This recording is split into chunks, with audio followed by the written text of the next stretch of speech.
नमस्कार, मैं सुजाता सैनी और आप देख रहे हैं इंडिया स्पीक्स डेली।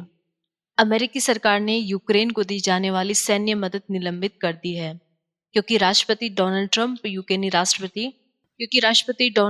यूक्रेनी राष्ट्रपति व्लादिमीर जेलेंस्की पर रूस के साथ युद्ध खत्म करने के लिए बातचीत में शामिल होने का दबाव बना रहे हैं। ट्रंप के सोमवार को कीव की सैन्य सहायता रोकने का आदेश देने से पहले पिछले शुक्रवार को ओवल ऑफिस में जेलेंस्की के साथ उनकी तीखी बहस हुई थी। मीडिया रिपोर्ट्स के अनुसार इस बैठक में अमेरिकी राष्ट्रपति ट्रंप और उपराष्ट्रपति जेडी वेंस ने यूक्रेनी राष्ट्रपति की कड़ी आलोचना की थी। उनका मानना है कि जेलेंस्की ने अब तक वॉशिंगटन से मिली सैन्य सहायता के लिए पर्याप्त आभार नहीं जताया है। व्हाइट हाउस अधिकारियों के मुताबिक ट्रंप का मानना है कि जब तक जेलेंस्की यह नहीं दिखाते कि वह रूस के साथ शांति वार्ता के लिए तैयार हैं, तब तक सैन्य सहायता निलंबित रहेगी। इस फैसले से लगभग $1 अरब के हथियार और गोला बारूद की आपूर्ति प्रभावित होगी, जिसे कीव को भेजा जाना था। सोमवार देर रात ट्रंप ने जेलेंस्की पर हमला बोलते हुए उनकी लंदन में दी गई उस टिप्पणी की आलोचना की जिसमें उन्होंने कहा था कि रूस के साथ शांति बहुत दूर है।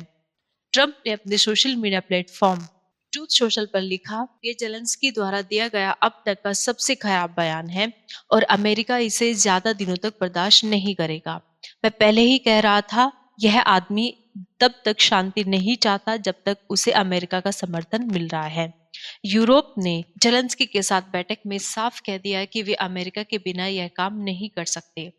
हथियारों और गोला बारूद के ट्रांसफर को पूरी तरह निलंबित करने का यह कदम युद्ध के नाजुक मोड़ पर ट्रंप और जेलेंस्की के बीच दरार को और गहरा कर देता है। इससे रूस को युद्ध के मैदान में और अधिक क्षेत्रीय बढ़त हासिल करने का मौका मिल सकता है। अमेरिकी राष्ट्रपति ट्रंप ने युद्ध समाप्त करने की जिम्मेदारी अब यूक्रेन पर डाल दी है, जबकि इस संघर्ष की शुरुआत खुद मॉस्को ने की थी। 24 फरवरी 2022 की तड़के रूसी राष्ट्रपति व्लादिमीर पुतिन ने विशेष सैन्य अभियान की घोषणा की थी, जिससे दोनों पूर्वी यूरोपीय देशों के बीच खुला संघर्ष शुरू हुआ। हालांकि 2014 से ही यूक्रेन और रूस के बीच तनाव बना हुआ था, जब मॉस्को ने क्रीमिया पर कब्जा कर लिया था। ट्रंप के इस कड़े फैसले ने अमेरिका को अपने यूरोपीय सहयोगियों से भी दूर खड़ा कर दिया है। ब्रिटेन, फ्रांस और जर्मनी सहित कई अमेरिकी सहयोगी देशों ने रविवार को कीव को और अधिक समर्थन देने का संकल्प लिया। भले ही अमेरिका और यूक्रेन के बीच संबंध तनावपूर्ण बने हुए हैं, हालांकि यह देखना बाकी है कि क्या यूरोपीय देश यूक्रेन की रक्षा के लिए पर्याप्त हथियारों का भंडार रखते हैं जिससे युद्ध में कोई बड़ा अंतर आ सके। यह पहली बार नहीं है जब ट्रंप ने यूक्रेन की अहम मदद रोकी है।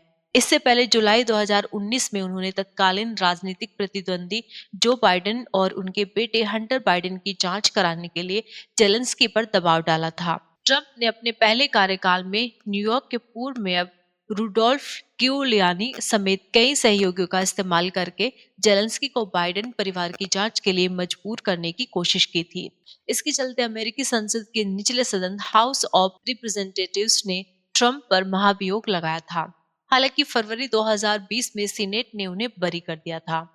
ट्रंप ने चुनाव प्रचार के दौरान वादा किया था कि वे राष्ट्रपति बनते ही पहले ही दिन युद्ध खत्म कर देंगे, लेकिन उनके पद ग्रहण करने के 45 दिन बाद भी शांति समझौता नहीं हो पाया है।